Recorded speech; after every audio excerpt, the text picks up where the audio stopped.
Welcome to a new episode of The Beauty of Business.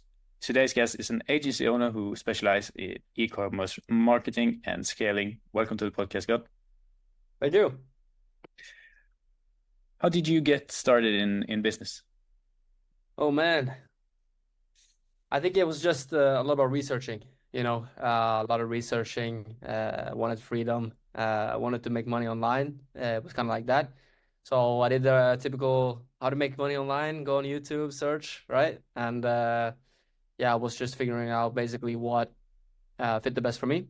What was the lowest risk because I didn't have any capital, so you can't really start investing in any real estate and stuff like that, right? So I found that running my own marketing agency was kind of like the best thing. I was playing a lot of football before, so that was what I was focused in the start. And then I came across an online course here in Norway. It's called Agency Academy. That's when I took my first steps. So I Mm-hmm. learned about marketing, learned about how to deliver service, learned about sales, learned how to communicate with potential new clients and stuff. And I learned a high income skill. After that, I just took action, worked hard, 12, 16 hours every single day for many months until I finally got some results. I got some case studies. When I got some case studies, it was just up from there, right? Really. And that's kind of like how it went. And I've been running this agency now for almost 2 years now. Yeah. And yeah, we are around 14 people in our team. And yeah, we're just going to keep on scale. We're happy, but we're not satisfied. We want to keep on going. Yeah. So that's a little bit about my story. Yeah. So it's kind of into marketing because it's kind of the lowest risk and it's wouldn't say easy to understand, but it just takes time to Yeah. learn. Yeah. Um, let's talk a little bit about the different platforms and how to advertise. So you usually work with ecom, and we talked a bit about it before we started, as well as some info products as well. But Yeah. what kind of are the main platforms you work on? Yeah. So usually it's Facebook, so it's Meta and Google. Like I generally believe you can scale to 7, 8 figures only with Meta and Google. You don't need to have TikTok, Snapchat, Pinterest, and all those platforms. Mainly for us, it's been Meta and Google. But we have a few clients e-commerce brands that are running to TikTok and Snapchat, but mainly through Meta and Google. That's been working the best for us. We feel like the algorithms are a little bit more up to date on those platforms. That TikTok is a little bit more new, has not has given us the best results as Yeah. Meta and Google has. But that's kind of like my opinion on it. But what do you think has been working the best for you guys? Yeah, we do most of our spend on Meta and Google as well. TikTok is interesting, Yep. but it has a different amount of new content and using the platform organically as well as paid advertising. Yep. So we got a lot of questions about TikTok, especially when kind of the boom happened. Um, but I have not recommended it to anyone who doesn't use it or have the capacity to actually build organic content as well. Their targeting is not that good. Meta and Google are, of course, better, but it's interesting. Snapchat has a great advertising platform, and it works, and it works for ecom, but it's also very different, and the Yep. audience is usually younger as well, so they don't have as much money to buy, and it's kind of it's who are you targeting as well. Yep. But yeah, mainly Facebook and Google, and then of course we tried even LinkedIn from some lead gen services as well, but that's expensive. Yeah, it is. And the thing is, I think I always say to my clients, like, if we can deliver results on Meta, it is Yeah, a creative problem. It is a product problem, right? It's very rare that it's a targeting problem. You yeah, know, it's kind of like I always say to my clients, like, there's two ways. Either we can't find the people that we want to target, or the creative is, or the content isn't appealing enough. And it's usually the second option for me. Like I yeah, always say that. Because I really do believe, especially the algorithms of Meta, that's where we spend the most amount of money, and that has been working the best for us, like I said. So like I'm not really like selling for Meta or anything, but I Yeah, generally like them as a service. I really like it. And like you said, TikTok is maybe a little bit more unserious customers, younger customers. And sometimes we have also seen it can drive a lot of bots and stuff into the yeah, Shopify sure. and stuff. So I think yeah, that's my comment on that. Yeah, I think it definitely could be part of your marketing mix, but most of the people we work with have some kind of limited budget as well. So you want to build ROAS, not primarily build brand. Because if you go for kind of recognition or high frequency, then TikTok is definitely great because you Yep. can buy low CPMs on the platform. But yeah, and the more Facebook uses Advantage Plus, the better it gets. Yep. Because we've had some issues with Advantage Plus, especially in Norway, because the audience is so small. Yep. It doesn't get enough pings back to kind of optimize. So say we've turned off Advantage Plus placements for almost all clients for a Mm. while, and it works really good when we do the targeting. But now we see that the Advantage Plus is kind of picking up quicker. Yep. Absolutely. I think again, um, you should not neglect TikTok. Like No, TikTok is great. It's great for organic reach. Like I always say to my clients, like especially organic, post on TikTok. If you're posting Insta Reels, also post on TikTok. You should always do it. yeah, It has a great reach. You can reach a lot of people, but to run ads, the return might not be as good as Meta, basically, no, I would say. I agree. Um, why do you think most e-com stores struggle to actually scale? Hmm.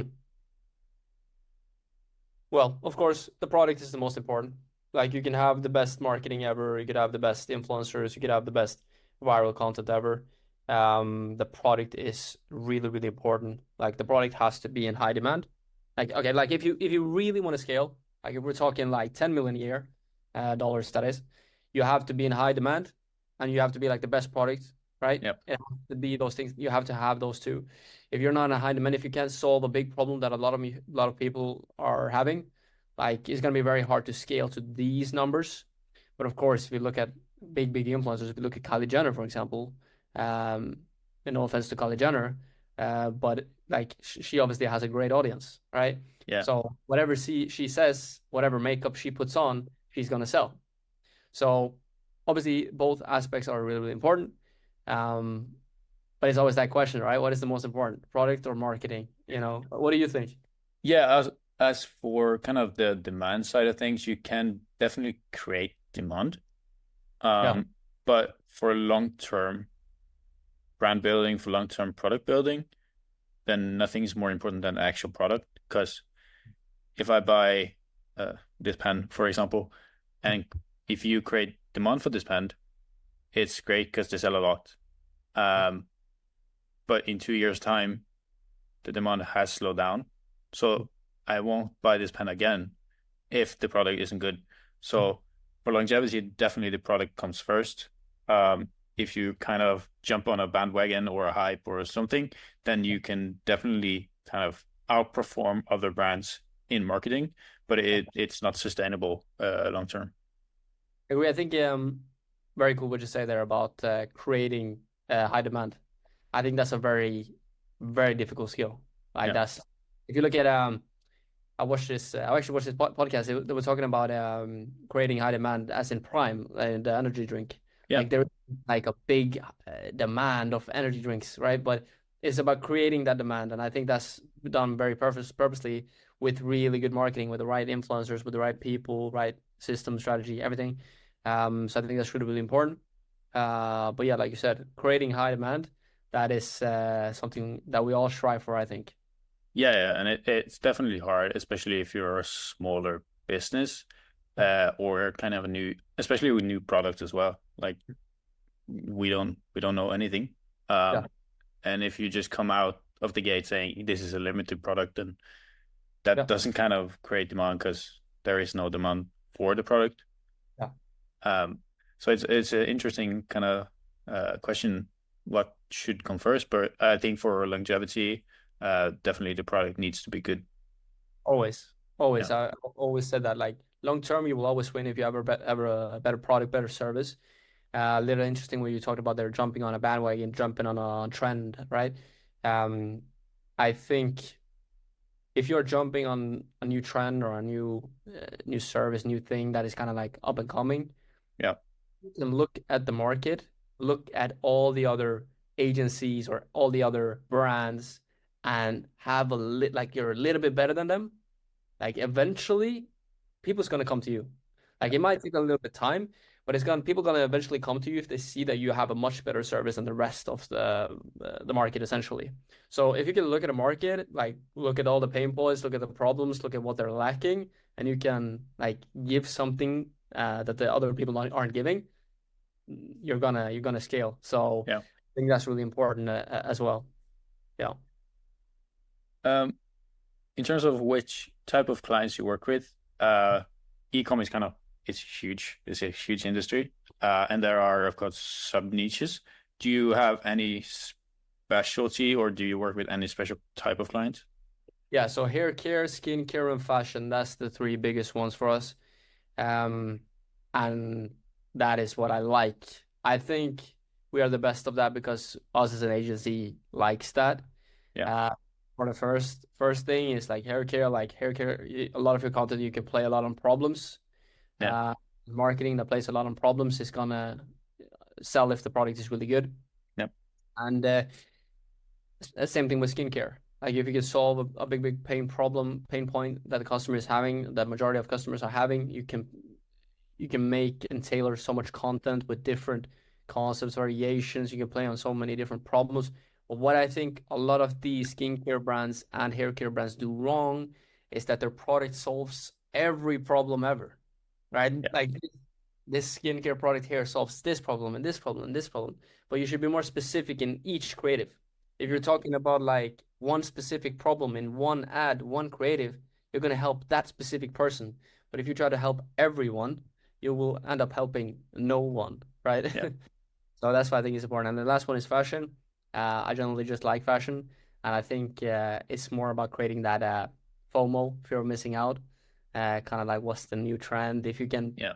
be on top of next trends, the next style, I think that's sick. You know, what do you think? What is Yeah. your by the way? What did you say?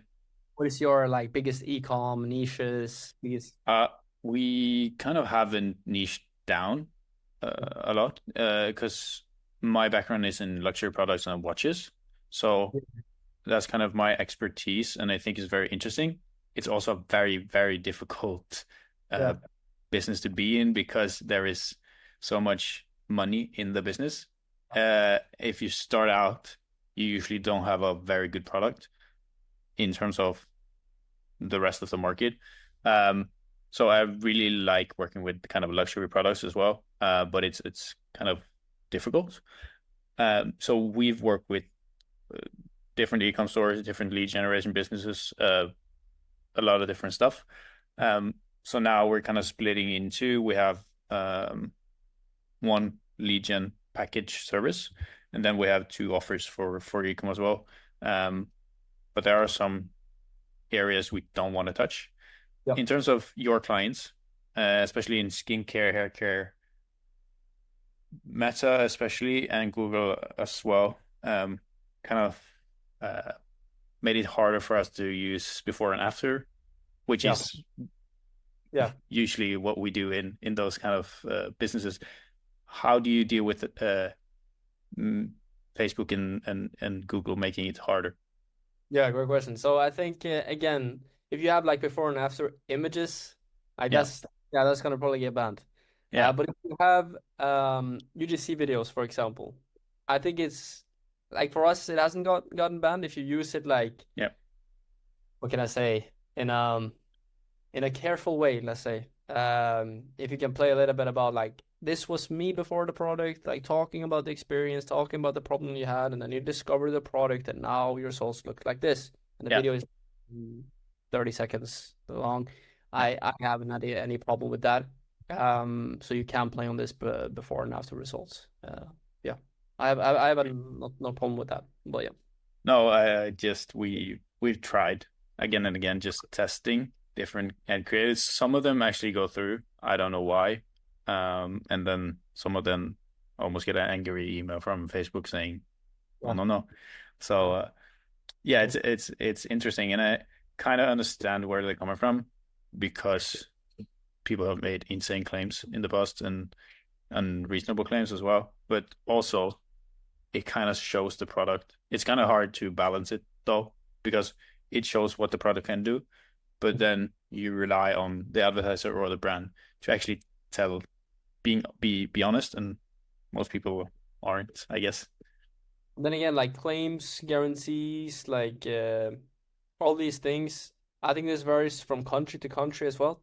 Yeah, If in Norway, we're a little bit more reserved. We can't really have those big claims, especially if you're a big company.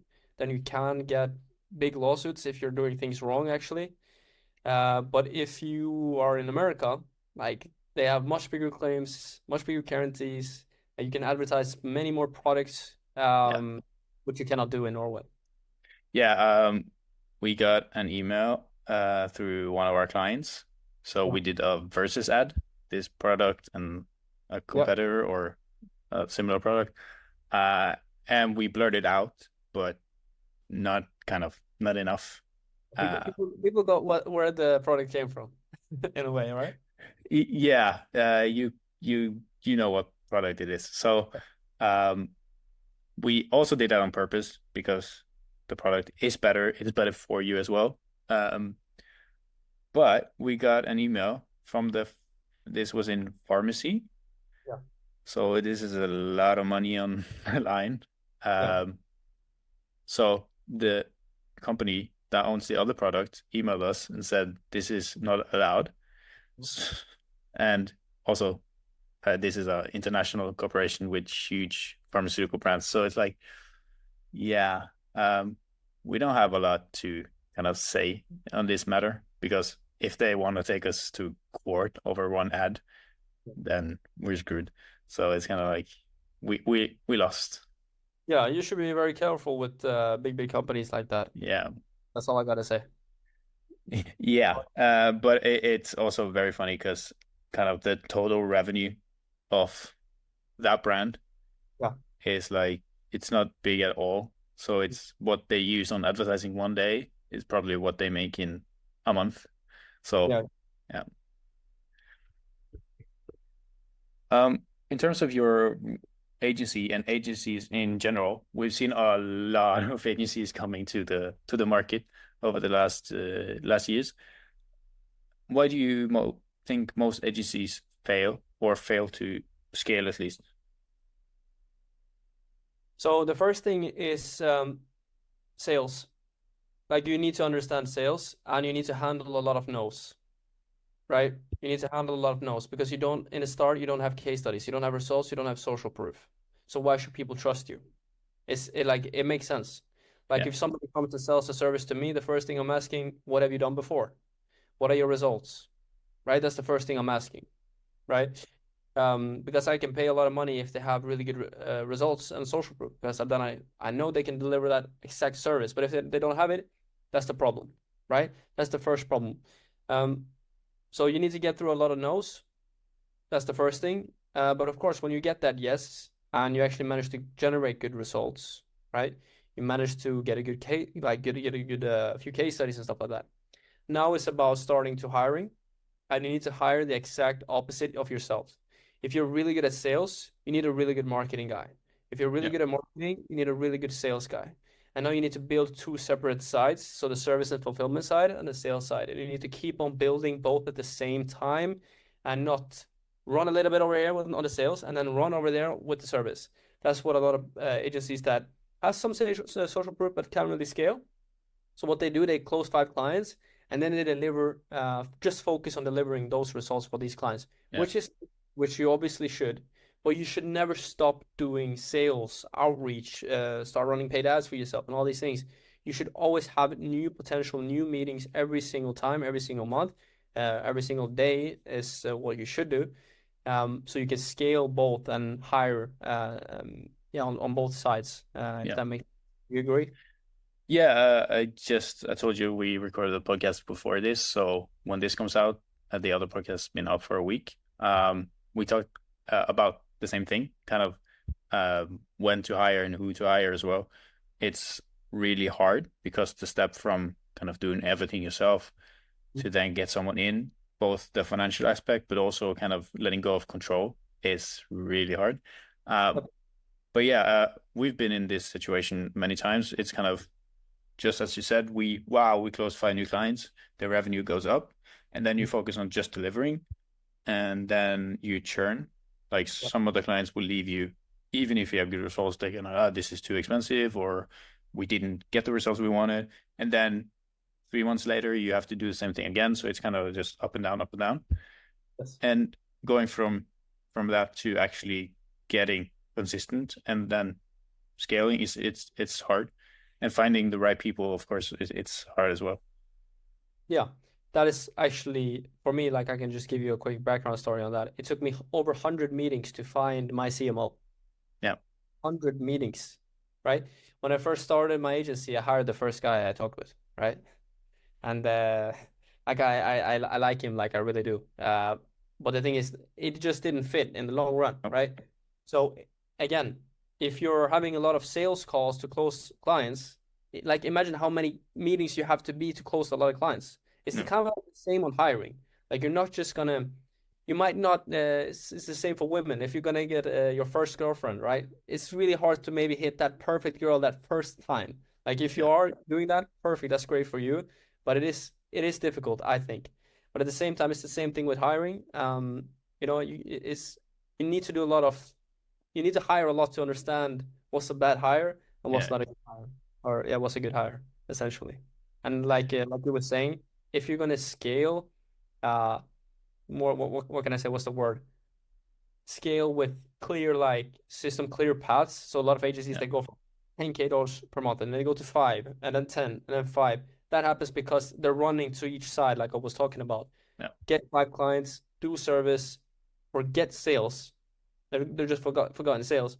So you need to build both sides at the same time. So when you do that, then you need to set up clear SOPs, systems. How many meetings are you setting? How many meetings are you closing? How many clients are you getting every single month? How many are you losing as well? As long as you're winning more clients than you're losing clients, then you're going to scale. Yeah, and this is I don't understand. We have to keep saying this, but track everything. Yeah. Everything. Because I talk to leads, I talk to existing clients, I talk to big businesses, and I ask them really simple questions like, what's your average order value, or what's your lifetime value of a client? Do you have repeat purchases? How often? And they don't have an idea. And it's like your whole business is based on the average order value, especially in e-com. Average order value, lifetime value of that client, and the CPA. So if you don't have those three, how are you still existing? How are you gonna scale? Yeah. You can't, because you don't know. You're just living every month. You don't even know if you can pay the people you have in your team. It's kind of like this is the one question I say to all e-commerce brands, big e-commerce brands as well. If you get 100 new customers next month, how many are staying? Yeah. They don't know. That's like one of the most important things. All right. So if you can track that, you know exactly how many new customers you need to scale, and you also know exactly how many will come back. Right? And if you don't track, you don't care. No. And it's the same thing. I watched a podcast from Saint Jan. He runs this solar business, and he said this very well. He said like create SOPs for every single thing you do. Like he said like there's even an SOP if you want to go to the toilet. That's what he said, right? So it's like so if you can set up and document every single thing, every single task you do in a day, you can literally just hand that paper to somebody else and he can do the work for you, and your business can actually scale without you being there. And that's what we're working on in our company right now. Yeah, and it's hard, but it's very necessary if you want to go bigger. Because of course some people are very happy with doing freelance or being kind of a solo entrepreneur, and as long as you're kind of clear on your goals, that's fine.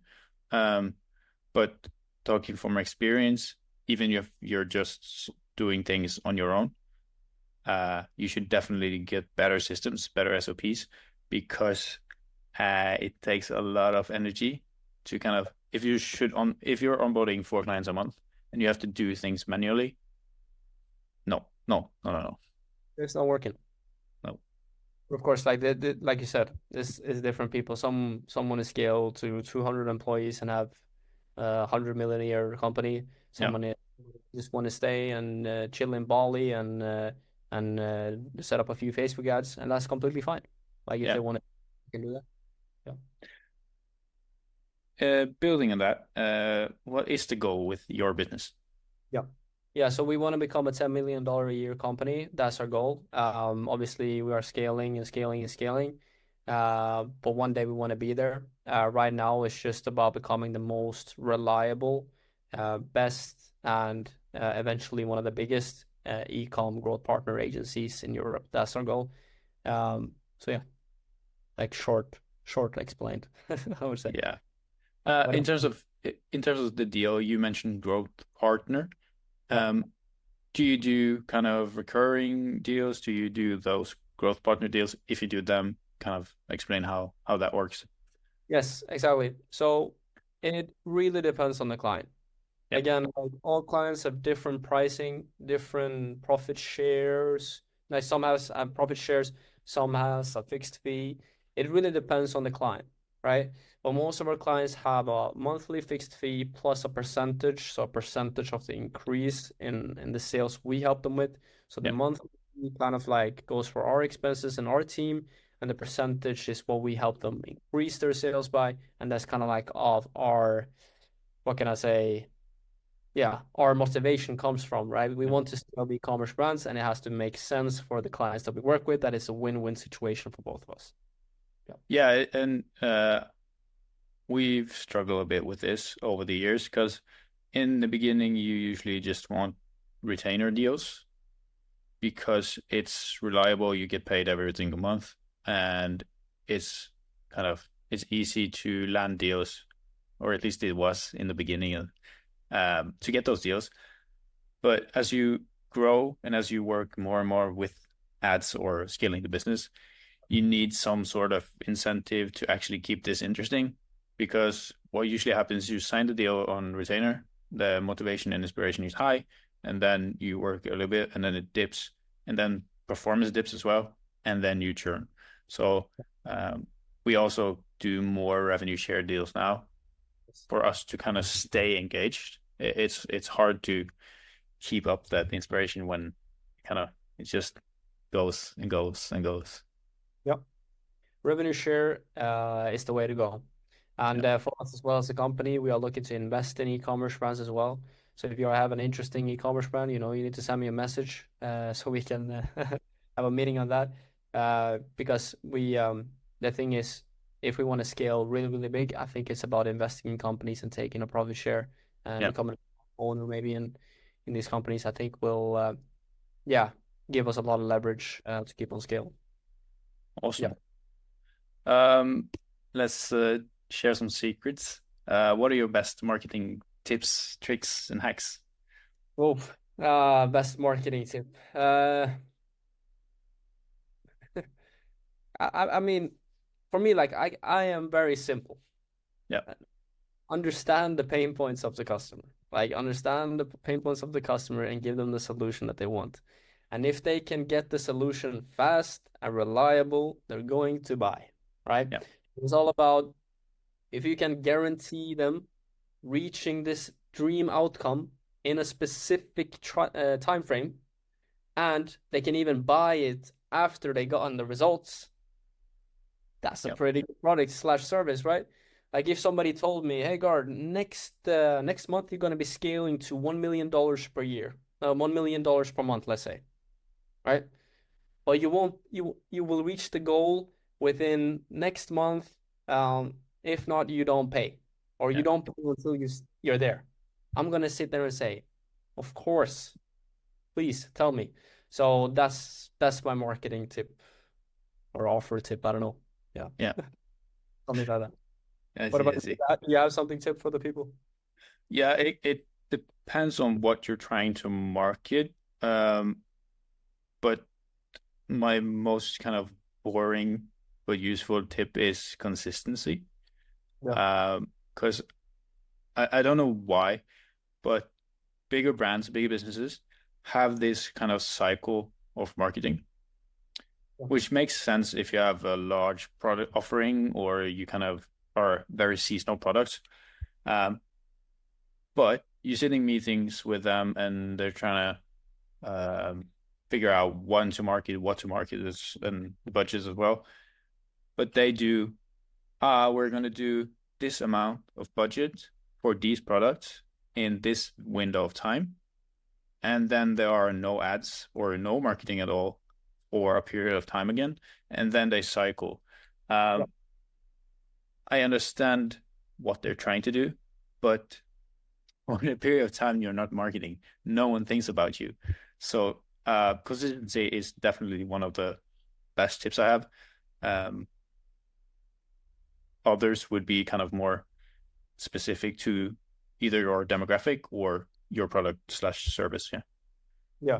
And like consistency, like you say, like if you're gonna scale, the more you scale, the more you need. So what I mean by this is if you are an e-commerce brand, like I'm gonna talk a lot about e-commerce brands because that's what we help. The more you scale, the higher, the bigger you become, the more content you need, Yeah. the more influencers you need, the more newsletters you need. Like Yeah. the more you need, the more you scale, the more people you need. It's always going to be like that. And for you to keep up the growth, you need to keep up the growth. You need to keep up the consistency as well, right? Yeah. I came over something interesting. I think it was yesterday. Yeah. One of the biggest websites in the world is YouTube. It's the second most used search engine just after Google. They have 8.2 billion in organic search traffic each month, which is huge. Um, but what people don't understand is they also have 14 million in paid traffic to YouTube every month. Yes. That's YouTube owned by Google.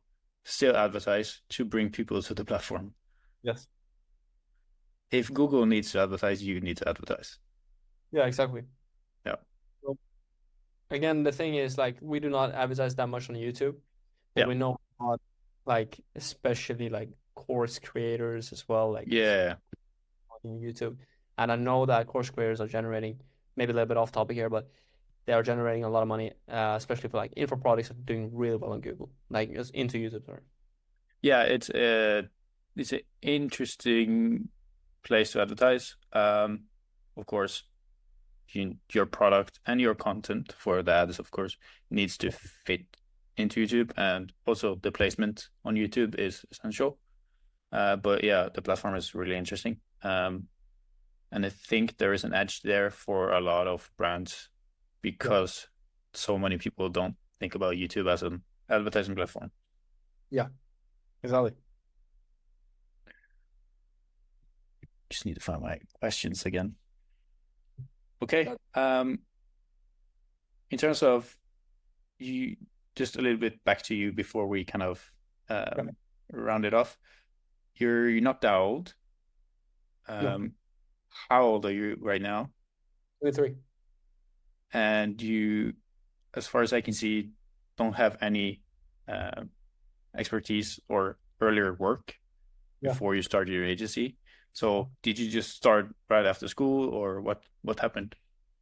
Yeah, so again, like I my main focus before I started my business, I played a lot of football. So that's soccer for you American guys. But I played a lot of football since I was like 5, 6 years old. That was my main focus. I did every single day. I was determined I was going to be the next Ronaldo. That was that was the plan. But of course, I wasn't good enough for that. So I quit when I felt like I couldn't really become as good as I thought I was going to be. And then like the next week after I quit, that's when I started my agency. So I had Yeah, no experience in marketing, no experience in advertising, nothing like that. But it doesn't matter because we as an agency understand what works today. If people go to marketing studies, no offense to them, but if you are an e-commerce brand or you are a person that or a business that needs help with marketing, you need somebody that knows what works today, right? Because marketing changes every single day. Like I got an ad up the other day that WhatsApp advertising is the newest thing now. Like, what is that? Like, you're not learning that in school. Like, I'm No, telling you that right now, right? So it doesn't really matter. So no, I didn't have any experience in marketing or advertising, but I might be like natural in sales, maybe. yeah.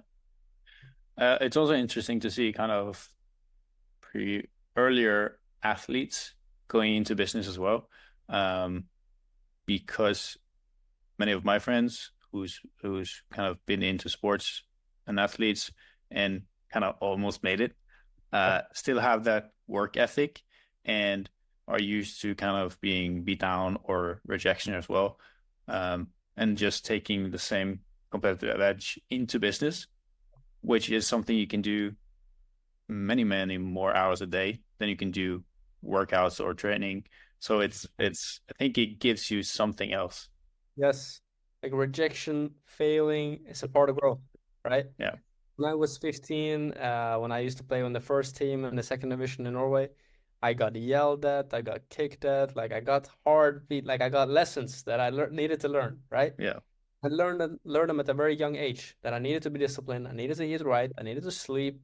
I give like sleep 8 hours every single day. If I don't, I won't be fit for the next training. I won't be focused. Like these things you have to learn, and failing and rejection is just part of it. And so what I would say to people, just go out and fail more, honestly.